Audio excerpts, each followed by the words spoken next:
এর আগে ১৯ বছর পর বাবার সমাধিতে যান বিএনপি ভারপ্রাপ্ত চেয়ারম্যান তারেক রহমান। বাদ জুমা গুলশানের বাসা থেকে শেরেবাংলা নগরে জিয়া উদ্যানের উদ্দেশ্যে রওনা দেন তিনি।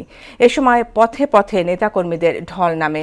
এর আগে শেরেবাংলা নগর এলাকা নিরাপত্তার চাদরে ঢেকে দেয় আইন শৃঙ্খলা বাহিনী। সমাধিতে পৌঁছে দলীয় নেতাকর্মীদের সঙ্গে নিয়ে ফুল দিয়ে শ্রদ্ধা জানান তারেক রহমান। পরে দোয়া ও ফাতেহা পাঠ শেষে কিছুক্ষণ নীরবে দাঁড়িয়ে থাকেন তিনি। হুমায়ুন কবিরের প্রতিবেদন।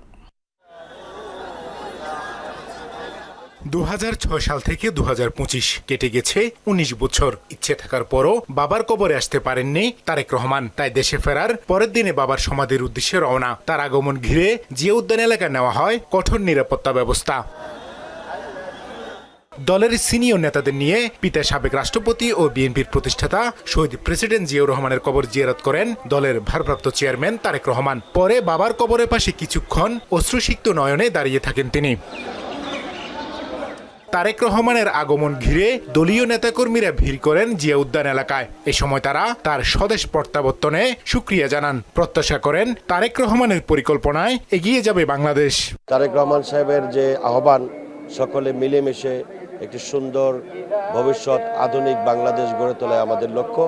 আমরা জনাব তারেক রহমানকে শুভেচ্ছা জানাই। পরিবারের জন্য আমরা দোয়া করব যাতে তারা সবাই সুস্থ থেকে বাংলাদেশের মানুষের খেদমত করতে পারে। আজকে আমাদের ভারপ্রাপ্ত চেয়ারম্যান 18 বছর পরে এসে পিতার কবর জিয়ারত করবেন, এটা তার একটা আবেগের জায়গা এবং তার এই জিয়ারতে আজকে আমরা যে তাকে সাথে নিয়ে অংশগ্রহণ করতে পারছি, এটা আমাদের জন্য ভীষণ একটা বড় পাওয়া। ওনার যে নতুন পরিকল্পনা, আই হ্যাভ এ প্ল্যান, বাংলাদেশের মানুষের জন্য, পুরো দেশের জন্য, সেটা বাস্তবায়ন করার জন্যই আমাদেরকে সহযোগিতার হাত বাড়িয়ে দিতে হবে। এই সময় বিএনপি মহাসচিব মির্জা ফখরুল ইসলাম আলমগীর গণমাধ্যমের সঙ্গে কথা বলেন। তারেক রহমানের নেতৃত্বে গণতান্ত্রিক রাষ্ট্র গঠন হবে বলে আশা জানান তিনি। তারেক রহমানের এই প্রত্যাবর্তন বাংলাদেশের রাজনৈতিক ইতিহাসে একটা পরিবর্তন নিয়ে আসলো, একটা ইতিবাচক পরিবর্তন নিয়ে আসলো এবং বাংলাদেশের যে রাজনৈতিক আকাশ, সেই আকাশে একটা সুবাতাস বইতে শুরু করলো। আমরা সবাই বাংলাদেশে, শুধু তার দল নয়, গোটা বাংলাদেশের গণতান্ত্রিকমী মানুষ আমরা আজকে অপেক্ষা করে আছি এই নেতার নেতৃত্বে একটা সত্যিকার অর্থেই একটা সুখী সমৃদ্ধ গণতান্ত্রিক বাংলাদেশ নির্মাণের জন্য। তারেক রহমানের সংবর্ধনাকে ঐতিহাসিক আখ্যা দিয়ে বিএনপি মহাসচিব বলেন, বাংলাদেশের ইতিহাসে এমন সংবর্ধনা আগে কেউ পাননি।